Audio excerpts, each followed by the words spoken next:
नमस्कार दोस्तों। मैं हूं डॉक्टर बेड़ुधर रोतिया, प्रोफेसर ऑफ लॉ। एमपी में अगस्त की तैयारी और छत्तीसगढ़ में बड़ी जीत। क्या प्रमोशन के लिए टेट अब जरूरी नहीं? 25 लाख शिक्षकों के लिए नया विधिक रास्ता। दोस्तों, आज का वीडियो पूरे देश के 25 लाख शिक्षकों के लिए करो या मरो वाली खबर लेकर आया हूं। एक तरफ मध्य प्रदेश सरकार ने अगस्त में टेट परीक्षा कराने का बिगुल फूंक दिया है। याद रखिएगा, ये जो टेट परीक्षा है केवल स्पेशल डिपार्टमेंटल एग्जामिनेशन है, यानी कि मध्य प्रदेश में इन सर्विस टीचर के लिए स्पेशल डिपार्टमेंटल टेट आयोजित करने का विचार चल रहा है और 50 जिलों में केंद्र तय भी हो गए हैं और कलेक्टरों को जिम्मेदारी भी सौंपी गई है। लेकिन दूसरी तरफ छत्तीसगढ़ से एक ऐसी खबर आई है जिसने पूरे देश के विधिक विशेषज्ञों को चौंका दिया है। छत्तीसगढ़ सरकार ने साफ कर दिया है कि प्रमोशन और सर्विस में बने रहने के लिए टीटी अनिवार्य नहीं है। अब सवाल यह है कि क्या एमपी के शिक्षक भी छत्तीसगढ़ मॉडल की मांग करेंगे? क्या सुप्रीम कोर्ट में रिव्यू पिटीशन खारिज होने के बाद सजल देव मामला नया विधिक हथियार बनेगा? अगले अगले कुछ समय में हम इन विधिक गुत्थियों को सुलझाएंगे। वीडियो को अंत तक देखें, क्योंकि आज मैं आपको वो कानूनी रास्ता बताऊंगा जो आपकी नौकरी बचा सकता है।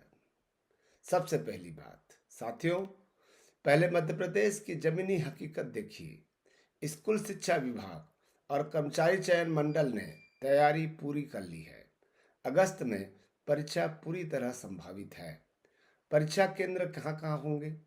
प्रदेश के 55 में से 50 जिलों में सेंटर बनाए जाएंगे। नए जिलों में इंफ्रास्ट्रक्चर न होने के कारण वहां सेंटर नहीं होंगे।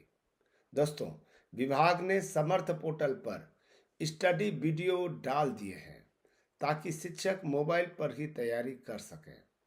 अधिकारियों का दावा है कि ये वीडियो सरल अवधारणाओं पर है, लेकिन क्या 20 साल का अनुभवी हैं जो अनुभव रखते हैं मोबाइल वीडियो से परीक्षा पास कर पाएंगे? ठीक है, कितने शिक्षक बैठेंगे? करीब 1 लाख शिक्षक।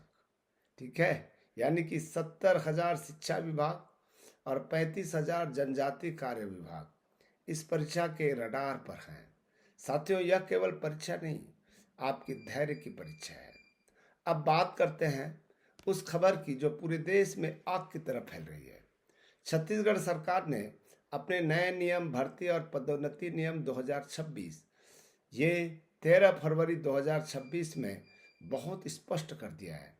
नियम की उपधारा 4, यदि आपकी नियुक्ति अधिनियम लागू होने के पहले के नियमों के अनुसार हुई है तो आपको सेवा में बने रहने या वरिष्ठता के लिए किसी अतिरिक्त योग्यता की आवश्यकता नहीं होगी। सीधी भर्ती बनाम पदोन्नति। छत्तीसगढ़ सरकार ने विधिक रूप से साफ कहा है कि टेट केवल प्रत्यक्ष भर्ती के लिए आवश्यक है, प्रमोशन के लिए नहीं।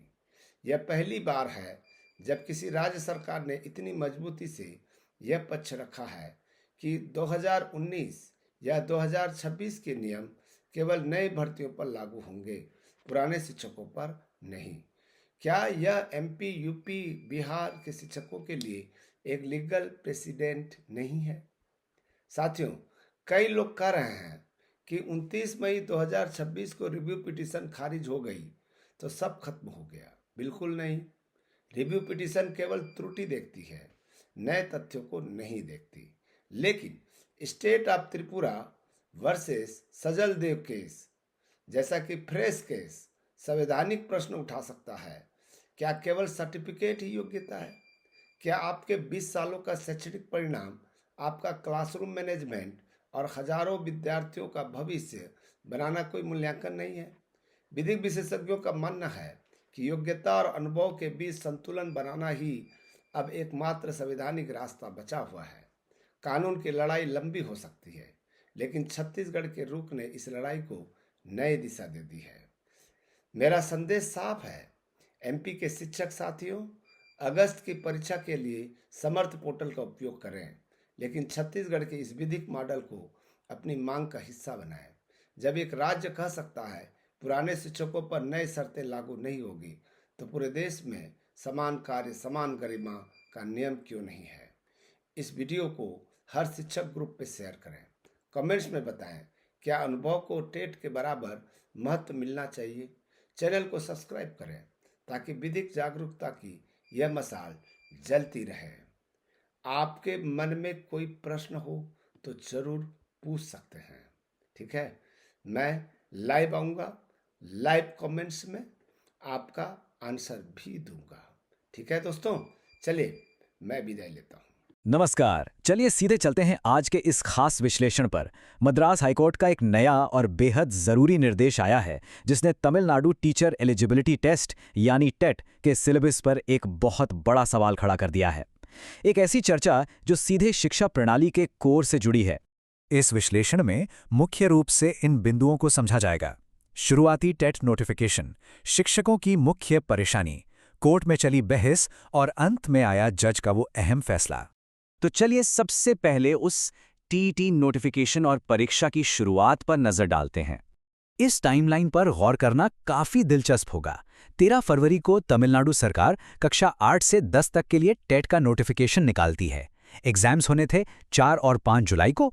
सब कुछ ठीक चल रहा था, पर तभी एकदम जून के आखिर में अचानक एक कानूनी चुनौती सामने आती है और पूरा मामला अटक जाता है।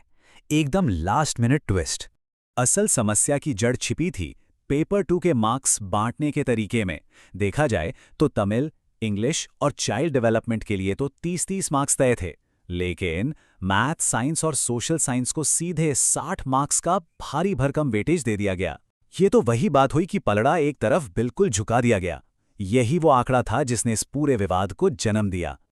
अब आते हैं इस मुद्दे के दूसरे पहलू पर। आखिर शिक्षकों की मुख्य शिकायत थी क्या? जाहिर है, इस असमान डिस्ट्रीब्यूशन की वजह से शिक्षकों को कानूनी रास्ता अपनाना ही पड़ा। संथा कुमार सहित 3 सरकारी स्कूल टीचर्स ने मद्रास हाईकोर्ट का दरवाजा खटखटाया। और ध्यान देने वाली बात यह है कि ये सिर्फ 3 लोग नहीं थे। ये असंतुष्ट आवाजें उन हजारों शिक्षकों की नुमाइंदगी कर रही थीं जिनका करियर इस नए पैटर्न की वजह से संकट में पड़ने वाला था। उनका मुद्दा एकदम तर्कसंगत था। सोचने वाली बात यह है कि जो भाषा शिक्षक रोजाना क्लास में सिर्फ तमिल या इंग्लिश पढ़ाते हैं, उनका टेस्ट मैथ, साइंस या सोशल साइंस जैसे विषयों में क्यों लिया जाए? ये तो वैसा ही है जैसे किसी क्रिकेट प्लेयर से फुटबॉल के रूल्स पूछे जाएं। परीक्षा का इतना बड़ा हिस्सा यानी 60 मार्क्स उनके मूल विषय से बिल्कुल अलग होना किसी भी तरह से लॉजिकल या न्याय संगत नहीं लगता। तीसरा पड़ाव जो सबसे दिलचस्प है, हाई कोर्ट के अंदर आखिर क्या दलीलें दी गईं? जस्टिस पीटी आशा की बेंच के सामने शिक्षकों की वकील मिथिली ने भारी कोर्ट में एक बेहद ठोस बात रखी। उन्होंने साफ शब्दों में कहा कि जो शिक्षक तमिल में क्वालिफाइड है और तमिल ही पढ़ाता है, उसे मैथ या साइंस का पेपर देने के लिए मजबूर करना एक नाइंसाफी और अनुचित बोझ है। स्पेशलाइज्ड लैंग्वेज टीचर्स के साथ ऐसा बर्ताव बिल्कुल ठीक नहीं है। पर कहानी यहां खत्म नहीं होती। कोर्ट के सामने एक और बड़ी और थोड़ी पेचीदा चुनौती थी, 6 महीने वाली सख्त डेडलाइन। दरअसल सुप्रीम कोर्ट का सख्त निर्देश है कि ये एलिजिबिलिटी टेस्ट्स हर 6 महीने में कंडक्ट करवाए जाने चाहिए। तो इसका मतलब ये था कि प्रशासन के लिए परीक्षा को अचानक पूरी तरह से रोक देना प्रैक्टिकली पॉसिबल ही नहीं था। एक तरफ कुआं, एक तरफ खाई वाली स्थिति बन गई थी। और इसी के साथ हम पहुंचते हैं अंतिम अदालती आदेश पर, जहां जस्टिस आशा ने अपना फैसला सुनाया। अब फैसला क्या रहा? दोनों पक्षों को ध्यान से सुनने के बाद जस्टिस आशा ने एक बहुत ही प्रैक्टिकल और संतुलित फैसला दिया। पहली बात, उन्होंने शिक्षकों की इस डिमांड को बिल्कुल जायज माना कि टेस्ट उनके अपने विषय पर ही होना चाहिए। हालांकि चूंकि केस बिल्कुल आखिरी वक्त पर फाइल हुआ था और सुप्रीम कोर्ट की वो 6 महीने वाली डेडलाइन सर पर थी, इसलिए उन्होंने 4 और 5 जुलाई की परीक्षा को रोकने से इनकार कर दिया। लेकिन सबसे बड़ी जीत इस फैसले के दूसरे हिस्से में छिपी थी। कोर्ट ने तमिलनाडु सरकार को सख्त निर्देश दिया कि आगे आने वाले सभी एग्जाम नोटिफिकेशंस स्ट्रिक्टली एक्चुअल पढ़ाए जाने वाले विषयों के आधार पर ही तय किए जाएंगे। सच में एक बड़ा गेम चेंजर। इस फैसले ने आने वाले कल के शिक्षकों के लिए एक उम्मीद भरा और निष्पक्ष रास्ता जरूर खोल दिया है, पर एक बड़ा सवाल अभी भी कायम है। तमिलनाडु सरकार भविष्य में इस विषय आधारित निष्पक्षता को जमीन पर उतारने के लिए अपने टेट सिलेबस को नए सिरे से आखिर कैसे डिजाइन करेगी? ये एक ऐसा बदलाव है जो पूरी शिक्षा प्रणाली की दिशा तय करेगा। इस नए फ्रेमवर्क का बेसब्री से इंतजार रहेगा। इस विश्लेषण के साथ जुड़े रहने के लिए बहुत बहुत शुक्रिया।